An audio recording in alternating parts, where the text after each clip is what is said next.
Horse feeds and supplements developed by Kentucky Equine Research are research tested and race proven. For over 30 years, top trainers and veterinarians have relied on science, technology, and products from Kentucky Equine Research to fuel top performance from the breeding shed to the sales ring and the track. Look for KER products and learn more at KER.com. Kentucky Equine Research, world leaders in equine nutrition.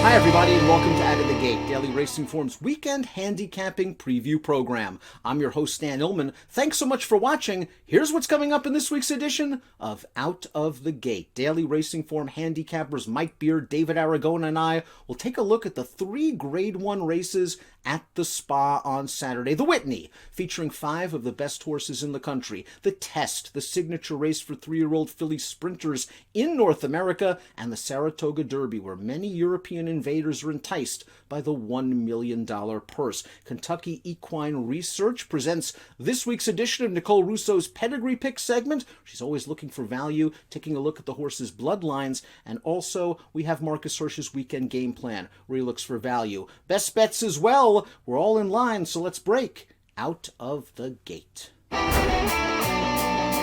guys, we only got 5 for this Whitney, but I don't think there's really a way you can go wrong here, no matter who you wind up picking in this race. Personally, I just wanted to take a horse who I feel like is probably going to go off at an overlaid price in here. That's the number 1 by my standards. We're going to look at a replay of him right now. This is a seasonal debut, only going the flat mile around 2 turns at Oaklawn.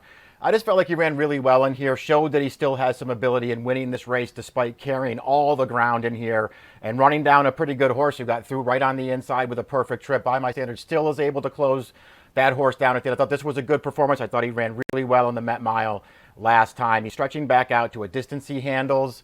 You know, I don't want to be too strongly against the 2 favorites towards the outside, but I have never been a big believer in Nick's Go, and I just don't really want to take a short price on him. I just felt like by my standards would be too good a price for me to pass up in here. I don't love him, but he's the horse I'm going with in the Whitney. Let's see who the other guys like. I am not trying to beat the likely favorite Nick's Go in the Whitney. Whether you look at running lines or fractional times or the Timeform US pace projector, he just figures to have a significant tactical advantage in this race as the only speed horse with nobody in here to really press him. I mean, you've got horses like Swiss Skydiver and By My Standards that have a little bit of tactical speed, but none of them are going to sacrifice themselves to try and defeat Nick's Go in this race, and he just figures to control things up front like he did last time in his prep for this race, the Grade 3 Cornhusker, and we'll watch him come through the stretch of that race. He was just so impressive this day. He got out in front to a clear lead going the same 9 furlong distance, and he just ran away from this field, and there were some pretty good horses behind him, including the runner-up Last Judgment, who lost by 10 lengths and has run some pretty big speed figures in his own right. And as you look through Nick's Go's form, I know that he ran some poor races in the Saudi Cup and the Met Mile. Some might say that he's a better horse at 2 turns than he is at 1 turn. I'm not sure if I quite buy into that, but the fact of the matter is he put forth a huge effort last time, 137 Timeform US speed figure, 113 Beyer, and we've seen him come back and put forth excellent back-to-back efforts in the past, so I think if he repeats that Cornhusker, he's just going to win this Whitney at a short price. I'm going to go with the number 5, Maxfield, in the Grade 1 Whitney. This is a horse that was always cut out to be very good. It just seemed an unfortunate series of injuries would pop up at absolutely the wrong times. Missed most of his 3-year-old campaign. He's come back at 4 with several good races. Now, the knock going into his last 2 races was that he hasn't run very fast. Well, you can cross that off the list. A 105 Beyer speed figure in the Ali Sheba, followed by a 103 in the Stephen Foster. And just watch that Stephen Foster if you don't believe in this horse just yet. He blew by them with a wide sweeping move on the turn and kept on rolling in the stretch. I believe this horse is the real deal. This is a test for him. He's facing a very, very strong field. I think Maxfield's really good, however. Probably not going to be the favorite with Nick's Go in this race. Let's head on over to Nicole Russo's Pedigree Pick segment. It is sponsored by Kentucky Equine Research. Hey everyone, Nicole Russo coming to you for Out of the Gates Pedigree Picks segment, sponsored by our friends at Kentucky Equine Research. The Saratoga Derby for 3-year-olds on the turf, part of the outstanding Whitney card this Saturday. The race could serve as a prep into the Travers Stakes for at least one horse. King Fury, who missed last weekend's Jim Dandy due to a quarantine, will make his first start on turf here as an intended prep for the Travers. He's going 1 mile and 3/16 here, so I think this race will be a great tightener for the Travers, which is at 1.25 miles, of course, if he takes to the turf well enough for him to run effectively and to get enough out of the race. Now, he's by Curlin and out of the Grade 1 winner Taurus, and on the surface, it's a dirt pedigree. However, there is some versatility in there. Taurus was a minor stakes winner on synthetic at Presque Isle before moving up to graded company on the dirt. Her Damn Comedy by turf champion Theatrical, also a winner on all weather, and has produced 2 turf stakes horses. Now, Curlin, best known for his exploits on dirt and for his success as a classic sire on dirt. However, he ran very well with a Grade 1 placing in his lone start on the turf, and he's the sire of turf-graded winners such as Diversey Harbor, Moulin de Mugen, Current, Texas Rhino, and others. So while King Fury's pedigree does trend toward dirt, I think he's got a versatile enough pedigree that'll give him enough of a feel for the turf to make the Saratoga Derby an effective Travers prep for him to get enough out of the race. You might want to use him as a value horse in your exotics on Saturday, as I do think the favorite Bolshoi Ballet will be heavily bet, and there will be some value to be found behind him. Now, if King Fury strikes for you and rounds out a superfecta here, you could then again get value when he moves back to his preferred surface for the Travers, as distance has always looked to be no object for this colt. Thanks for tuning in this week on Out of the Gate as the team continues to preview the stellar Saratoga card. Fill up the field for the Grade 1 Test Stakes, 7/8 of a mile, 3-year-old fillies and some of the better 3-year-old fillies in the country at that. For expanded stakes previews of all the graded stakes, including the test, horse-by-horse in-depth analysis, head on over to video.drf.com or the Daily Racing Form YouTube channel. Search results. The expected favorite in this race is a deserving one. She's about a head or a neck away from being undefeated in her career. The only blemish on her card in the Kentucky Oaks, where she was nipped by the very imposing Malathaat. She's far from the only talented horse in this race, however, and as in the Whitney, we've got 3 separate opinions for you to consider in Saturday's test. The 2 favorites on the morning line in this Grade 1 test are the Chad Brown pair of Always Carina and Search Results, but this is definitely not a 2-horse race, as you can make a valid case for all 8 runners that were entered in this field. And as for those 2 Chad Brown favorites, I mean, Search Results has their credentials coming in here as the winner of the Grade 1 Acorn last time. She just missed to division leader Malathaat in the Kentucky Oaks prior to that, but I thought it's a little weird that they're turning her back to run this test rather than trying the Coaching Club American Oaks a couple weeks ago against Malathaat.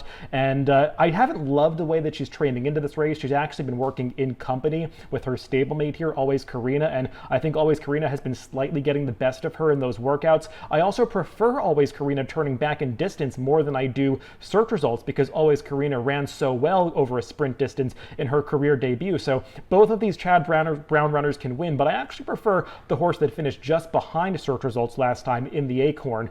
Let's take a look at the stretch run of that race, and the one that I want to focus on is Obligatory, who comes into the stretch in last place in the 5-horse field, and there wasn't a whole lot of pace ahead of her in that Acorn, but she makes a big run through the final quarter mile to just miss to Search Results, and arguably Obligatory ran the best race in that Acorn. She's just really improved since they've turned her back to 1-turn races. She also ran very well 2-back to win the 8 Bells, coming from last place in a 12-horse field to get up to win over the talented Day Out of the Office. So I think Obligatory is going to really love the 7 furlongs of this test, and there's enough speed in here to set up her late run. So it's the number 4 Obligatory for me in the test. Really nice running of the test here. I like David's horse as well, Obligatory. I definitely want to use that horse and I feel like she could be an okay price in here. I went in a little bit of a different direction for my top pick. I'm going to go to the outside here, to the horse that probably has perhaps more to prove than anybody else in the field. But I really feel like Bella Sofia could be a really talented filly for Rudy Rodriguez. We'll see what she does here. They're stepping her up in class for this race. They're stretching her out to 7 furlongs for the first time. Both pretty serious questions for her, but she's run well in all 3 of her starts. Here's her most recent one where they decided to skip the Victory Ride, which would be the sort of logical prep for the test down at Belmont Park. They skipped that race. They waited for an allowance race the next day. She took on some older horses here. Not a great field, but you just have to like the way that Bella Sofia wins this race. Sat right up on a pretty good pace.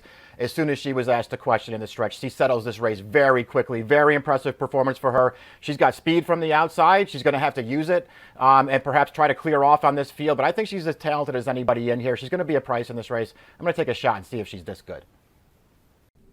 I respect the points made by David and Mike for their respective selections in the test, but I'm going to go in a different direction. Let's watch the number 2, Super Spectacular's most recent race, the Victory Ride at Belmont. Now, this race was not a very strong field. She's facing much tougher horses in the test, but she did some good things. She didn't break very well. She made a nice wide move into a pace that wasn't exactly strong, and she kept to her business, and she earned a very strong Buyer's speed figure. When I look at her past performances, I try to break her down into 2 horses. The Sprint Super Spectacular, that's pretty good, starting from her first 2 starts at Woodbine, where she looked like she could be any kind, and the 2-turn Super Spectacular, who was, well, far from spectacular when she was briefly on the Kentucky Oaks Trail. I think Marcassi realizes now this one is a sprinter. There should be pace for her to run at, and she is in very good form. She's 6-1 on David's morning line. Maybe she'll drift a little bit. I'll go with Super Spectacular in the test. We'll move from dirt to turf. The Saratoga Derby, a grade 1 worth $1 million, is up next. Let's take a peek at the field for the grade 1, $1 million Saratoga Derby. 3-year-olds going 1 mile and 3/16 on the Mellon Turf Course. Be sure to check out our expanded stakes previews of all the graded races all weekend long at video.drf.com or the Daily Racing Form YouTube channel. Lots of European entrants in this race, truly adding an international flavor. David and Mike, they're leaning towards the imports. Looks like the Europeans are going to be very tough to beat here in this Saratoga Derby, guys. A big international flavor here. I think they sent some good horses over. Clearly, Bolshoi Ballet is the horse to beat once again. They shipped him back over here after winning down at Belmont last time and winning pretty convincingly, even though it wasn't a particularly fast race. I still thought he ran well there. He's the horse to beat. I like somebody else in this race. I'm going towards the outside with number 9, State of Rest. I really like what this horse has done so far throughout his career for Joseph O'Brien, and I really liked his return to the races this year. 3-year-old debut. We're going to look at that right now. This is the Celebration Stakes. This horse gets very unlucky in this race. Buried down towards the inside for most of the running. It takes him forever to get himself out into the clear in the stretch. Once he finally does, I love the way this horse lengthened his stride. He starts making up ground very quickly at the end, but he runs out of ground, just misses. I thought he finished a real good 3rd in here. I thought this was a real step in the right direction for this horse. He's never been this far. I don't really feel like the distance of this race is supposed to get him beat. I think this horse could be pretty good. He's going to be a price, and I like him in this race. This Saratoga Derby has a real European flavor to it. Actually, 5 of the 11 runners that are entered for this race come over from Europe to compete in this grade 1 for $1 million at Saratoga. And the one who's likely to take the most money is Bolshoi Ballet, the winner of the first leg of this Turf Triple Series, the Belmont Derby. I wasn't that visually impressed with his win there. He got it done as the even money favorite, but it was a workmanlike performance. Ryan Moore really had to get after him to do it, and he looked so dominant against the American horses coming into that race. But some of his European form from earlier in the year hasn't really aged that well, and I think that there are some other runners coming over from Europe who are a little bit more appealing at better prices, and the one who intrigues me the most is the number 4, Cadillac, who comes over for trainer Jessica Harrington. We saw him last year in the Breeders' Cup Juvenile Turf, only managed to finish 4th that day over some strong form in Ireland prior to that, but his last race in the International, a Group 3 event at the Curragh, suggests that maybe he's really taken a step forward as a 3-year-old. We'll take a look at the final quarter mile or so of that race, and he's really game to get the job done here. Wins a desperate finish by a nose over a couple of runners who were right alongside him at the finish line, but those two that finished right behind him are pretty good horses. The Dawn Patrol is a 4-year-old who was Group 1 placed as a 3-year-old in the Irish Derby, and the third place finisher, True Self, he had actually beaten the solid American horse Channelmaker earlier in the year in Saudi Arabia, and since then was Group 1 placed in the Tattersall's Gold Cup in Ireland. So I just think the Cadillac is coming over with some really strong European running lines, and if he's able to take another step forward in the Saratoga Derby, I think he might be able to upset the favorite Bolshoi Ballet. I'm also going with the European Invader in the Saratoga Derby, but a different one than the horses that Mike and David like. I like the 7, Secret Protector. Let's go back to Secret Protector's most recent win during the Dubai Carnival at 1 mile and 3/16 on the turf. This is his turf debut. He looks very good in winning, I thought. And after this race, he was sent back to England. And he ran well in all 3 starts in England, just not as well as I saw him in Dubai. Last time out in the Group 3 Hampton Court at 1.25 miles, he sat last off of a fast pace. He followed the winner turning into the straight, and he just didn't have that horse's turn of foot. He's a stayer. Maybe he's a plotter. He sort of clunked along to get up into third at the end of that race. I think this horse, though, has some ability. He's going to get the distance. He actually might want more. It's all about whether he's going to get a trip. Right now, Appleby and Godolphin are on fire with the horses they're shipping into the States from Europe. Big money Mike Smith takes them out. This horse should be a decent price on the tote. I'll take a stab with the 7, Secret Protector in the Saratoga Derby. I'm very curious to see who Marcus Hirsch likes this weekend. He is always looking for value. His weekend game plan is coming up, followed by our best bets for Saturday. Marcus Hirsch, correspondent and handicapper, coming to you with a weekend game plan for Saturday, August 7th, 2021. Whitney Day at Saratoga. Fabulous card there. I'm going to choose 2 races to talk about from the Whitney card. The Whitney is not one of them, unfortunately, although I very much look forward to seeing how that race unfolds. I just fear that Nick's Go is going to be something around even money. Steal off to a comfortable early lead, as is his wont, because he's just so fast around 2 turns, and prove uncatchable. I'll see what the exactas are looking like. By my standards, it's a horse who I think could sneak into second as probably the 4th or maybe even the 5th choice. Wouldn't be huge, but it could be worth a play depending on how things are shaking out. Let's start with the test. I like Obligatory to win this race. Turn the tables on search results, who beat her in the Acorn last out. A 1-turn mile at Belmont Park that was run at a very slow pace. The field started sprinting away, picking up the tempo midway around the far turn, and Obligatory was keeping up decently, but she kind of got left flat-footed there. I don't think it's her style to run a big start and stop race with multiple moves. She's kind of a one-run closer, and I think she's going to suit a faster-paced race at Saratoga better than she did that slow-paced mile at Belmont.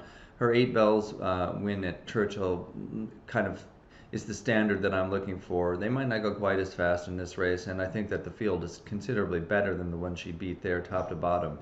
But this is a filly who is kind of a later developer in my opinion. She did show a lot of talent winning her maiden race at Gulfstream earlier this year, but she always seemed like a horse who would be far better at the end of the season than the beginning.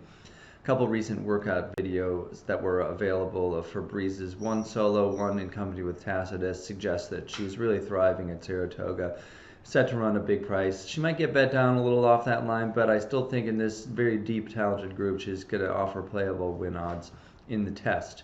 Saratoga Derby Invitational, a very substantive affair with a lot of different angles coming at you. Many European horses, at least horses that either ran in Europe last out or are based in Europe. A couple of horses that have shipped over already. Bolshoi Ballet, who won the Belmont Derby, the first in this series of longer distance New York turf races for 3-year-olds. And Cadillac, who came to the Breeders' Cup Juvenile Turf last year. Bolshoi Ballet, the 2-to-1 morning line favorite, will be favored to win this race again. I suspect he's going to be formidable indeed. He might not like Belmont as much as Saratoga as much as he liked Belmont. Excuse me. He is kind of a big one-run horse. Was supposed to be a Derby horse. Ran really poorly in that race for Aidan O'Brien. And the horses they send to these races in America, I wouldn't say they're disappointments, but They have other things going on over there. The 3-year-olds run against older horses in races like the Juddmonte International, the King George, so on and so forth. So I think the very top of the crop tends to head to those spots, but this horse perfectly suited American racing. I just think at a short price and with perhaps different circumstances in play here, he doesn't necessarily have to win. I didn't particularly love any of the other European horses either that are trained by Americans now or that have shipped in. And I thought that the American runners were somewhat exposed in the Belmont Derby as being a cut below. So I'm going with a new face in the turf division. That'd be King Fury, first time turf for this Ken McPeak trainee who had to be scratched from the Derby with a minor problem. He had been training really well into that race, and I think was a long shot play for many people just based off the way he seemed to be doing. He was very talented early in his 2-year-old year, and I thought he might very well be a Triple Crown kind of horse before he tailed off in the Kentucky Jockey Club. But his Lexington Stakes was fine, and I thought that his comeback race following the setback prior to the Derby, where he closed a lot of ground in a very moderate-paced Ohio Derby to finish second to Mask Parade, who returned to run a good race in the Jim Dandy last weekend. I just feel like King Fury has been facing better horses than any of the American turf horses have, and if he's able to take to grass, I think he's going to have a big shot. He's got post 11. I'm hoping that they use whatever speed he has. There's not much pace in this race coming out of stronger run dirt races. He ought to be able to go forward and if not lead, then get very close. I did not see video of his turf work, but the dirt work that I found video of online was very encouraging. Pedigree wise, Curlin is a versatile and obviously a tremendous sire, and the Dam Terrace was probably best at 7/8 or a 1-turn mile on dirt, but if you dig a little deeper into that female family, there are a lot of grass influences. I think there's a decent chance and worth the risk at the price that this horse is going to be all right on turf and will give a good account of himself at square win odds. We're going to go to the middle of the country, to the Pea Patch, Ellis Park. They have got a bunch of stakes races that are preps for richer races at Kentucky Downs. I looked at the turf sprint, and I'm going to take a little shot with Mr. Hustle, a horse who's been off a really long time, since March 2020, and he had a fairly long layoff coming into that race too.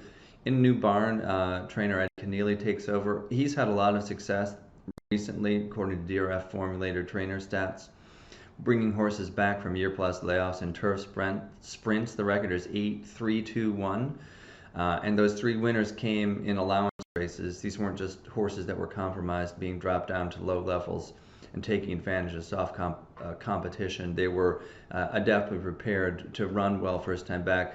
This horse at 2 was quite the sensation in Canada. His first 2 races on synthetic surfaces were really excellent. He ran a little less well on a yielding turf course, first time turf, but still won another stakes race, after which came, whatever issues have befallen him. He has a solid work pattern. If you project maturation and development in the 2 years since his best races, summer of 2019, this is a horse who ought to be plenty capable of beating this group. I think that he's rateable speed. I hope he sits right in behind a strong pace, gets first run on the closers, and is well prepared enough to win this stakes race, hopefully at double-digit odds, as the third of 3 weekend game plan plays for August 7th.